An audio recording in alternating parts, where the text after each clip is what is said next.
também os nossos irmãos que estão a assistir através das redes sociais, que estão lá em casa. Sejam bem-vindos, meus irmãos. Deus abençoe aí na tua casa, no conforto do teu lar. Que a graça e a glória de Deus possam inundar a tua casa. Graça, glória, compaixão do Senhor, em nome de Jesus. Amém? Glória a Deus. Eu hoje gostaria de ministrar sobre o tema o Deus de compaixão. Não é um Deus de compaixão. Não é um Deus em meio a tantos outros deuses. É o Deus de compaixão. Não é um Deus que se destaca dos outros todos. Não, é o único. É o sublime. É o majestoso. É o poderoso. É o incomparável Deus. Por isso é que não é um Deus de compaixão. Porque aí iríamos determinar que existiriam mais deuses de compaixão. Era um no meio de tantos outros que pudessem ter compaixão. E no meio das religiões que nós conhecemos, existiram outros deuses que propagaram palavras de compaixão. Mas nenhum comparável ao nosso Deus. Nesse sentido, eu quero ministrar sobre o tema o Deus de compaixão. Amém? E qual o significado de compaixão? O que significa o termo compaixão? O termo compaixão é um sentimento típico humano. Uma pessoa que sente compaixão é alguém que se compadece pela necessidade do próximo. É alguém que sente piedade, empatia pela necessidade do próximo. Mas agregado a essa empatia, a essa piedade pela necessidade do próximo, não existe só um sentimento. Alicerçado a um sentimento existe uma ação. Compaixão é aquele que sente empatia, piedade pela necessidade do próximo, mas está disposto a agir em prol da necessidade do próximo. A suprir a necessidade do próximo. A colmatar a necessidade do próximo. Compaixão é alguém que se compadece e faz algo para que essa necessidade acabe. Para que essa dor termine. Para que essa ansiedade cesse. Para que esse desespero termine. Compaixão é vontade de ajudar. E ajudar. Olhamos para um caso bastante nítido nas Escrituras. Neemias. Ao ver os seus irmãos e os irmãos ao declararem, ao descreverem a situação pela qual estavam a passar, Neemias, tendo um lugar de conforto, sentiu compaixão. A compaixão o comoveu a ajudar o próximo. Compreendeu, entendeu, se conectou, ligou à necessidade do próximo. No grego, compaixão significa as vísceras, os intestinos. Sim, porque os judeus na altura achavam que os sentimentos estavam enraizados na parte intestinal. Não entendiam que era a parte emocional, coração. Então quando nós olhamos para a Bíblia e olhamos para as atitudes de Jesus, que sente compaixão, ele sente uma agonia visceral, intestinal, na tradução do grego. E de acordo com aquilo que os judeus achavam, pensavam, entendiam, uma agonia, uma dor em prol do necessitado. E nós olhamos para alguns textos. Marcos capítulo 2, versículo 1 a 12, diz o seguinte, não é o texto base, mas é só um exemplo que eu quero passar para os irmãos, como um gesto, uma atitude de compaixão. Dias depois entrou Jesus de novo em Cafarnaum, e logo ocorreu que ele estava em casa. Muitos afluíram para ali, tantos que nem mesmo junto à porta eles achavam lugar, e anunciava-lhes a palavra. Anunciava-lhes a palavra. Alguns foram ter com ele, conduzindo um paralítico, levado por 4 homens. E, não podendo aproximar-se dele por causa da multidão, descobriram o eirado no ponto correspondente ao em que ele estava. E, fazendo uma abertura, baixaram o leito em que jazia o doente. Vendo-lhes a fé, Jesus disse ao paralítico, filho, os teus pecados estão perdoados. Manifestação de compaixão interna da alma. Eu tenho compaixão para com a tua condição espiritual. Eu olho para ti e, independentemente das necessidades físicas que tu tens, as necessidades primárias e prioritárias é que eu me compadeça da tua condição espiritual. Então os teus pecados estão perdoados. Vendo-lhes a fé, em resposta, Jesus responde com compaixão.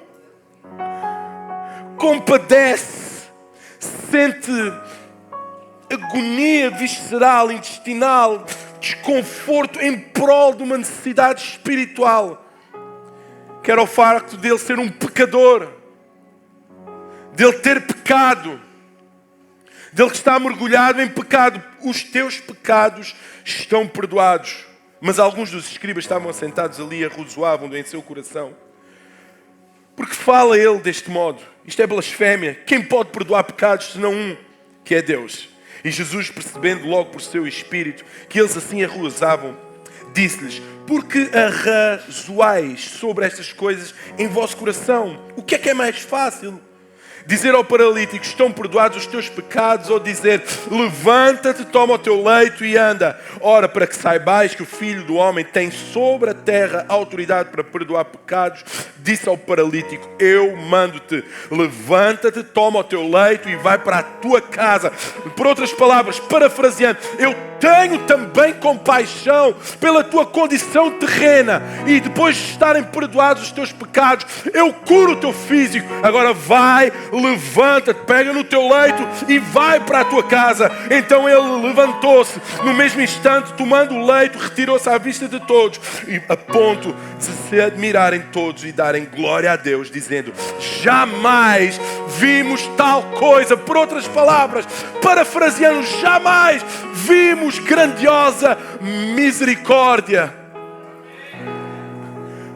Jamais vimos tamanha compaixão, jamais vimos tamanha graça, jamais vimos tamanho amor para conosco.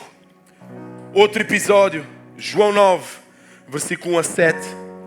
Caminhando Jesus viu um homem cego de nascença, e os seus discípulos perguntaram: mestre, quem pecou, este ou os seus pais, para que nascesse cego? E neste texto nós vamos entender a dimensão da compaixão de Jesus em relação à nossa.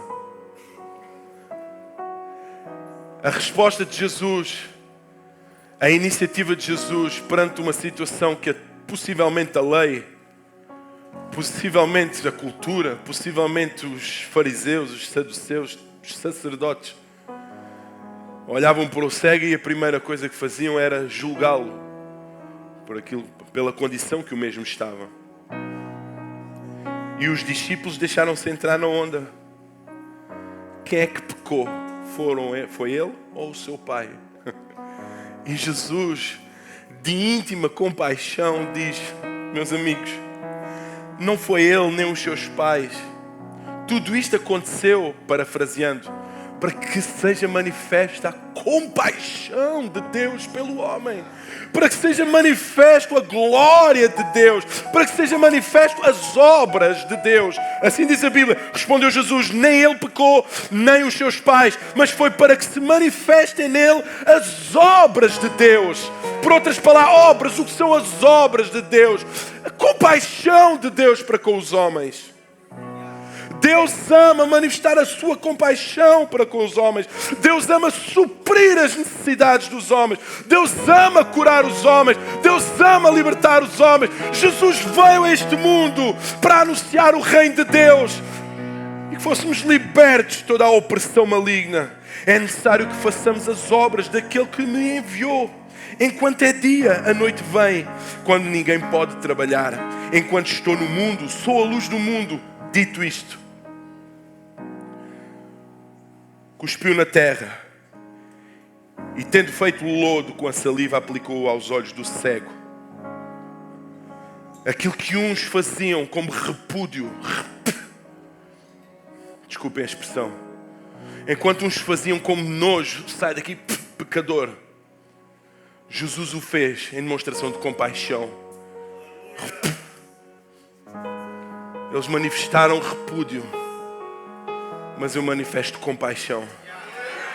Eles manifestaram ódios, desprezo, mas eu manifesto compaixão sobre a tua vida. Tendo feito lodo com a saliva, aplicou aos olhos do cego, dizendo-lhe: vai, lava-te no tanque de Siloé. Ele foi, lavou-se e voltou a ver. Glória a Deus. Olhando agora para o texto base, que eu vou ministrar e partilhar convosco alguns pontos. Livro de Marcos, Evangelho segundo Marcos, Evangelho de Jesus Cristo segundo Marcos, capítulo 8, versículo 1. Este é o nosso Deus. Deus de milagres, Deus de promessas, um Deus de compaixão, o Deus de compaixão. Marcos capítulo 8, versículo 1, texto base para esta manhã. A palavra do Senhor diz o seguinte: naqueles dias, quando outra vez se reuniu grande multidão e não tendo eles o que comer, Jesus chamou os discípulos e disse-lhes: tenho compaixão desta gente, destas pessoas. Eu tenho compaixão desta multidão, porque há 3 dias que permanecem comigo e não têm o que comer. Se eu os despedir para as suas casas em jejum, irão com toda a certeza desfalecer pelo caminho. E alguns deles até vieram de longe. Mas os seus discípulos responderam-lhe: e de onde poderá alguém fartá-los de pão neste deserto? E Jesus perguntou-lhes: quantos pães é que vocês têm por aí? Responderam eles: 7. Ordenou ao povo que se assentasse no chão e, tomando os 7 pães, partiu-os e, após ter dado graças, os deu a seus discípulos para que estes distribuíssem, repartindo entre o povo. Tinham também alguns peixinhos e, abençoando-os, mandou que estes igualmente fossem distribuídos. A Bíblia diz no versículo 8 que a compaixão de Jesus para com aquele povo foi tão grande que eles comeram e se fartaram. E dos pedaços restantes recolheram 7 cestos. Eram cerca de 4.000 homens, fora mulheres e crianças. Então Jesus os despediu. Irmãos, o nosso Senhor é um Senhor maravilhoso. É um Senhor inigualável, incomparável. É um Senhor, é um Deus incrível. Nada nem ninguém se pode comparar. Não existe por muito boa pessoa, por muitos talentos, por muitos dons, por muitas características que essa pessoa possa ter na terra, jamais ninguém se irá comparar ao nosso Jesus. E eu acabei de ler alguns textos, alguns exemplos da demonstração de compaixão.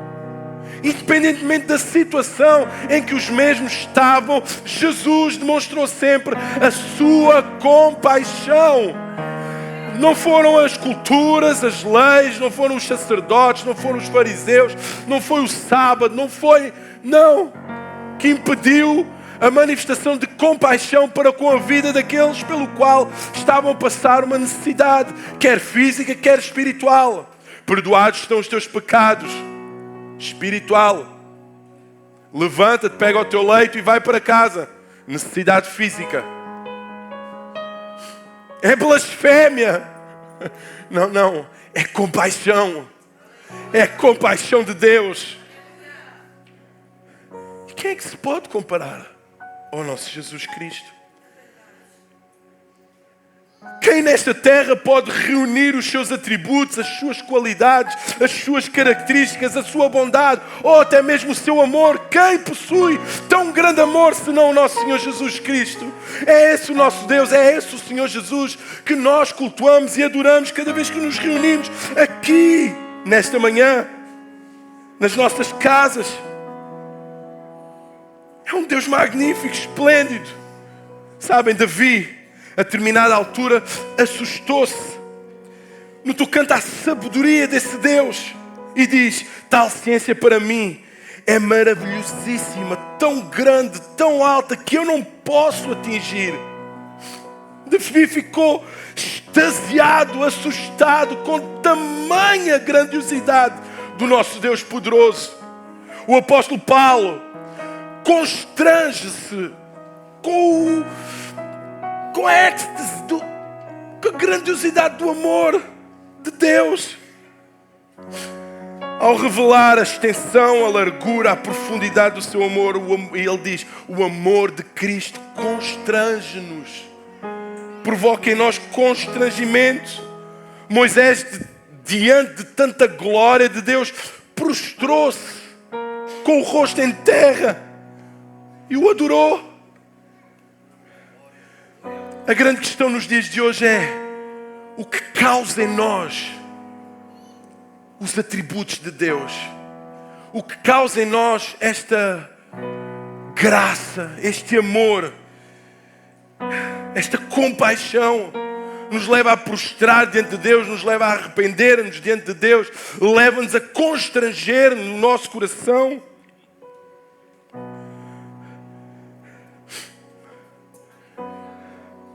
A sua misericórdia, a sua compaixão para conosco, falhos, pecadores, é grandiosa. E principalmente para aqueles que se achegam a Ele, independentemente da sua condição terrena, aqueles que se predispõem a estar perto de um Deus de compaixão, têm a oportunidade de experimentar algo sobrenatural, maravilhoso. E a Bíblia, neste texto, narra um episódio assim. Narra que havia uma multidão em meio a um deserto, somente para o ouvir, segui-lo, experimentar a graça do reino de Deus, a palavra do reino de Deus, serem edificados pela palavra, verem os milagres, os prodígios e as maravilhas em meio ao deserto, em meio a um lugar inóspito, inabitado, deserto, e que havia 4.000 pessoas, 4.000 homens. Imaginemos que cada homem tinha uma esposa. Falamos de 8.000 pessoas. Imaginemos que cada casal tinha um filho. Falamos de 12.000 pessoas. Imaginemos que cada casal tinha 2 filhos. Falamos de 16.000 pessoas.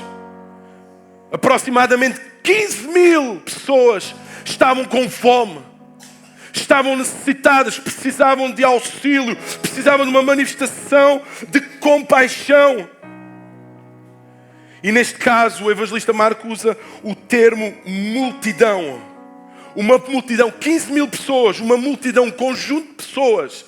E que multidão era esta? Que tipo de pessoas, que características de pessoas estavam numa multidão? Será que estavam só pobres? Primeiro, estavam homens, mulheres, crianças, adolescentes, jovens, com toda a certeza. Com toda a certeza, a manifestação de poder de Jesus através dos milagres, prodígios e maravilhas, e principalmente da palavra do reino de Deus, atraía todo este número de pessoas, faixas etárias. Então naquele lugar estavam diversas categorias de pessoas. Naquela multidão estavam presentes pobres, ricos, velhos, jovens, negros, brancos, simples, doentes, avivados, endividados, carentes, sofredores. Todo tipo de gente estava inserida nesta multidão. Eu, tu, nós estamos nesta multidão. E nestes 15.000 nós nos inserimos lá. Nós estamos nesta multidão. E como é que estamos? Como é que estamos inseridos nesta multidão? Talvez só Deus saiba como é que você está nesta multidão. Há alguns a precisar de um milagre urgente, emergente. Talvez há alguns a precisar de uma solução para ontem. Talvez a ansiedade já faz implodir a tua alma, o teu coração. Talvez a situação em que o teu casamento se encontra já está a precisar de ser ressuscitado, avivado. Talvez tenhas recebido um diagnóstico. Aliás, recebeste o exame, mas nem tiveste coragem de olhar para ele. Porque o desespero e a ansiedade faz com que não tenhas coragem de olhar para ele. Mas sabem o que este texto nos diz? Que Jesus teve compaixão da multidão, independentemente da sua condição, independentemente da sua cultura, independentemente do seu estado espiritual, independentemente da sua cor, independentemente da sua literatura, do seu status social, se é rico, se é pobre, sabe muito, sabe pouco. Sabem porquê? Porque independentemente da categoria social que os mesmos tinham, havia algo em comum. Os 15 mil tinham algo em comum. Era estar perto de Jesus, independentemente da fome. Eles não estavam no auditório com ar-condicionado, eles não estavam sentados numa cadeira almofadada, eles não estavam com certeza acomodados, mas tinham algo em comum: o desejo de ouvir Jesus, o desejo de experimentar a graça, a glória, o poder, ouvir a palavra do reino, palavra de esperança, as boas novas. 15 mil pessoas estavam lá e Jesus compadeceu-se deles. Porquê? Por causa disso mesmo. Jesus não faz distinção de pessoas. Não existe o A, nem existe o B. Você não tem mais presença de Deus pelo aquilo que sabe, mas por o quanto busca. Um iletrado e alguém formado em teologia, aquilo que vai fazer com que experimentes mais da graça e glória de Deus é a forma como o buscas. Buscar-me-eis e me achareis. É a condição. Então não importa se és rico, se és alto, se és baixo, a cor da tua pele, a tua condição racial, condição física, Ele jamais irá fazer distinção ou acepção de pessoas. Todos os que quiserem ir ter com Ele têm essa condição. Todos os que quiserem conseguirão alcançar a graça e a compaixão de Jesus. Todos os que quiserem e desejarem podem conhecê-lo. Deus quer abraçar a multidão. Deus quer abraçar-nos. Deus quer compadecer-nos a nossa condição. Ele não faz distinção de pessoas. A palavra de Deus diz o seguinte: eu tenho compaixão destas pessoas, porque há 3 dias que elas estão aqui comigo. Há 3 dias que elas me seguem. Há 3 dias que elas estão sedentas. Há 3 dias que elas priorizam aquilo que é do reino. Há 3 dias que elas entendem que a prioridade é buscar em primeiro lugar o reino de Deus e a sua justiça. E elas acreditam que o milagre que irá acontecer. Porque estão há 3 dias e têm fome. Deus está pronto para se aproximar de ti, para estar contigo, se o buscares com todo o teu coração. Dirige-te a Deus e com toda a certeza Ele abrirá os seus braços para te receber. Com toda a certeza. Ele está preparado para receber todos aqueles que o rogam de todo o coração. Ele está preparado para receber todos aqueles que vieram até aqui hoje na esperança de o ver, de o ouvir, de o sentir. Ele está preparado para dizer: levanta-te e anda. Ele está preparado para dizer: vê, ser curado. Ele está preparado para aliviar a tua dor. Ele está preparado para fazer algo maravilhoso na tua vida nesta manhã, em nome de Jesus. Em outras passagens, diz que Jesus teve misericórdia da multidão, porque elas, para além de estarem com fome, em jejum, havia uma característica ou algo nelas que fazia com que brotasse de Jesus a sua compaixão. Em outros textos diz que elas estavam exaustas, que elas estavam aflitas. Para além da fome, aquilo havia retirado ou consumido tudo o que elas tinham. Daí elas estarem exaustas e aflitas. E parece que estas palavras são aquelas que mais descrevem os dias de hoje. Se eu perguntar aqui quantos aqui se têm levantado já a dormir uma noite, 7 horas, 8 horas, e acordam com aquele sentimento que estou tão cansado.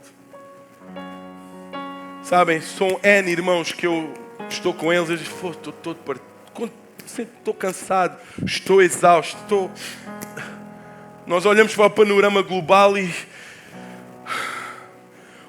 o não encontrar solução ou o acumular de situações, de assuntos pendentes, sabem qual é o meu maior desafio? É tentar terminar um assunto para que não haja um acumular de situações. É tentar tirar assuntos, resolver assuntos. Porque parece que quanto mais assuntos coloco na minha prateleira ou no tabuleiro, não é? Pendente, causa uma exaustão. E parece que o segredo está em dormir mais. Nós achamos que precisamos de dormir mais, recorrer a alguma medicação para poder descansar o nosso cérebro, o nosso corpo. Precisamos de um spa, precisamos de uma massagem, precisamos de umas férias, precisamos de mudar de país, precisamos de mil e uma coisas criadas pelo homem. Quando nós precisamos é de compaixão. Este mundo carece de compaixão, a economia carece de compaixão, as pessoas, os relacionamentos carecem de compaixão. Sabe, muitos dizem que o mundo precisa de mais amor. Precisa, mas principalmente de compaixão. Sabem o que vai mudar quando eu sentir compaixão por si? Eu estar atento. Dentro do seu relacionamento, você tem que sentir compaixão pela sua esposa, pelo seu esposo. Tem que estar atento à necessidade da sua esposa e a sua esposa tem que estar atenta à necessidade do seu esposo. Quando houver esta troca de compaixão e exponencializando mais entre governos, entre políticos, entre autoridades, a manifestação de compaixão, com certeza teremos um mundo melhor. Olhamos para um mundo em que há aflição por causa da economia, foi pandemias, foram agora os conflitos armados, a possibilidade de uma guerra, uma terceira guerra mundial. Vivemos aflitos, será que vão lançar bombas atómicas? Se lançarem bombas atómicas, armas químicas, meu Deus, o spread, a Euribor, a 3, a 6, a 12, meu Deus, a renda vai subir, a eletricidade subiu, a ansiedade, ainda não acordamos, já estamos a levar com injeções de informações que causam em nós aflição. Ficamos exaustos pela rotina, pelo trabalho. Estamos assim. Quantos de nós estamos exaustos? Com certeza, há 10, 15 anos atrás, nós teríamos uma condição mais vigorosa. Estávamos prontos para tudo, verdade ou não? Às vezes olho para os meus filhos tão novos. Aquilo que eu mais anseio não era ter o corpo novo, regenerado que eles têm. É não ter as preocupações que eles ainda não têm. Quantos entenderam? Aquilo que destroça e nos causa e nos envelhece mais rápido e nos tira o valor à vida é a quantidade de preocupações que existem no nosso coração. Sabe, porque não é o facto de ter 70 anos que vai deixar de viver a vida. É a quantidade de preocupações que existem na sua mente. A ansiedade, o desespero. Mas Jesus está aqui, Ele quer aliviar a tua dor. Ele quer ajudar-te nessa situação que traz tanta ansiedade, tanto problema. Sabem, talvez, eu não sei quantas preocupações tu tens. São 2, são 3, são 4. Talvez tenha muitas preocupações e muitos afazeres. A lida da casa, o trabalho, a igreja, o relacionamento, o casamento. São inúmeras. Mas a quantidade de preocupações poderá levar-nos à ruína. Sabe o que é que fez com que Hitler perdesse a guerra? Foi o facto dele querer lutar em tantas lutas ao mesmo tempo. Invadir, e neste caso foi uma operação chamada Operação Barbarossa. E foi uma operação que foi organizada durante a Guerra Mundial, não é? Onde o Hitler tenta entrar em 3 frentes: Moscovo, Kiev e Leningrado. Tudo estava a correr bem, até que o desespero por querer alcançar várias frentes e atingir de uma vez por todas os seus fins fez com que ele tomasse a decisão errada. E graças a Deus por isso, não é? Precipitou-se e foi o que o fez perder a guerra. muitas distrações, muita ansiedade, muito desespero, muita coisa, muitas frentes. E muitas frentes muitas vezes destroem a nossa vida. Combater em várias frentes destrói a nossa vida. Ter muitas preocupações destrói a nossa vida. Mas o nosso Deus está aqui hoje para nos ajudar nessas frentes. Na frente, na educação dos teus filhos. Nessa frente que é, para homens e mulheres, a lida da casa. Iria ser muito machista se fosse só para as mulheres, verdade ou não? A lida da casa, as dívidas, os problemas espirituais, tantas frentes. Deus vai nos ajudar. Deus vai se encher de compaixão e vai transmitir à sua igreja de forma que possamos ultrapassar esses problemas. Problemas emocionais é outra frente. A sogra também é uma frente muito... Está à espera da tua sogra? Não estou a ouvir isso. São frentes que são necessárias de nós ultrapassarmos. E talvez te sintas só. Talvez te sintas só. Hoje estás aqui, sim, pastor, eu tenho muitas frentes, identifico-me com todas essas frentes. Uma frente espiritual, estou fraco, preciso de ter mais ânimo. Frente financeira, não sei como é que vou pagar a renda este mês. Frente familiar, matrimonial, como é que eu vou ultrapassar esta situação? Frente ministerial, frente emocional, tantas frentes. Talvez te sintas só, talvez te sintas desiludido porque em meio a tantas frentes pediste ajuda e ninguém te auxiliou. Talvez em meio a uma situação como pai ou como mãe pediste ajuda em relação aos teus filhos, precisas de ajuda, precisas de um conselho e ninguém te ajudou. Talvez como homem, como mulher, como esposo, como esposa, sentes-te só, ninguém te deu a mão. Te sentes distraído, abandonado. Mas o Deus que tem compaixão, Ele está aqui nesta manhã e quer te ajudar. Talvez o mundo possa ter dado um não bem redondo, mas o nosso Jesus, Ele te quer dar um sim. O nosso Jesus diz que Ele condoeu-se, Jesus consternou, Jesus teve compaixão. É esse o nosso Deus. É esse o Deus que está conosco. É o Deus que conhece os nossos problemas. É o Deus que conhece as nossas dores. É o Deus que conhece as nossas dívidas. As situações pelas quais nós estamos a passar no nosso trabalho. Problemas. Na escola. Que curso vou escolher? Para que escola eu vou? Como vou pagar a universidade? Como vou pagar os livros? Como vou fazer isto, aquilo? Como vou suprir a minha casa? Como vou? Esse Deus está aqui e Ele quer fazer algo por nós.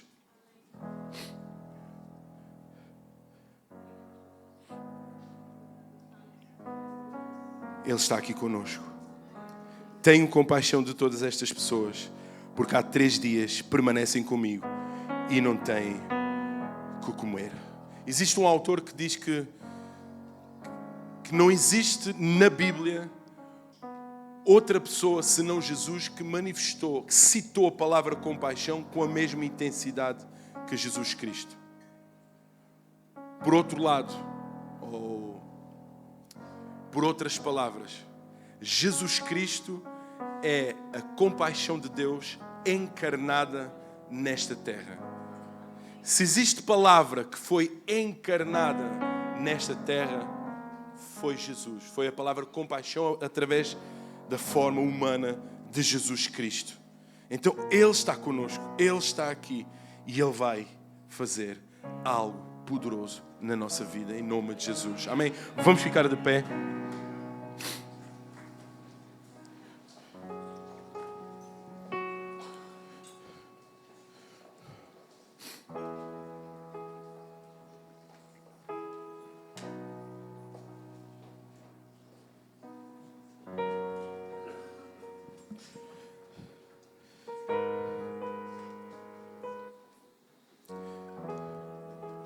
Salmo 23, versículo 1 a 6 diz o seguinte: O Senhor é o meu pastor, nada me faltará. Deitar-me faz em verdes pastos, guia mansamente a águas tranquilas, refrigera a minha alma. Guia-me pelas veredas da justiça por amor do seu nome. Ainda que eu andasse pelo vale da sombra da morte, não temeria mal algum, porque tu estás comigo. A tua vara e o teu cajado me consolam. Preparas uma mesa perante mim, na presença dos meus inimigos. Unges a minha cabeça com óleo, o meu cálice transborda. Certamente que a bondade e a misericórdia me seguirão todos os dias da minha vida e habitarei na casa do Senhor por longos dias. Curva a sua cabeça, vamos orar. Pai, no nome de Jesus, nós damos-te graças, pois entendemos o Deus o qual nós servimos. Entendemos o Deus que nos ama, o Deus que cuida de nós, o Deus que está atento à nossa causa, às nossas necessidades. Obrigado, Deus, por nos consciencializares disso. Pai, em nome de Jesus, nós nos debruçamos diante de Ti, manifestando a nossa honra, graça, glória, manifestando, Senhor, toda a adoração que temos para contigo. Escuta os nossos corações, ouve as nossas causas e da mesma forma que fizeste com aqueles homens, mulheres, crianças, vem suprir, vem, Senhor, compadecer-te do aflito, do cansado e do oprimido. Vem, Senhor, retirar todo o cansaço, todo o desespero, toda a aflição dos nossos corações. Vem alimentar-nos, Jesus. Vem trazer pão e peixinhos ao teu povo. Nós sabemos e entendemos o Deus o qual nós servimos, que é um Deus que se compadece do seu povo. Por mais tribulação que possa existir na nossa casa, nós sabemos que Jeová Jireh suprirá, abençoará, cuidará, abençoará as nossas casas. Pai, vem, Senhor, vem prover o pão nosso de cada dia, vem encher as nossas despensas, vem multiplicar, Senhor, o nosso alimento, vem multiplicar o amor, a bondade, a benignidade, a longanimidade dos nossos corações. Pai, em nome de Jesus, derrama a tua compaixão sobre esta cidade, sobre este país, sobre este continente e sobre todo o mundo.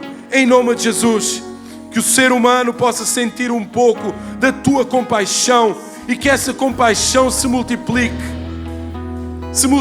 de casa em casa, de pessoa em pessoa, em nome de Jesus. Vem suprir o teu povo para a honra e glória do teu nome. Amém e amém.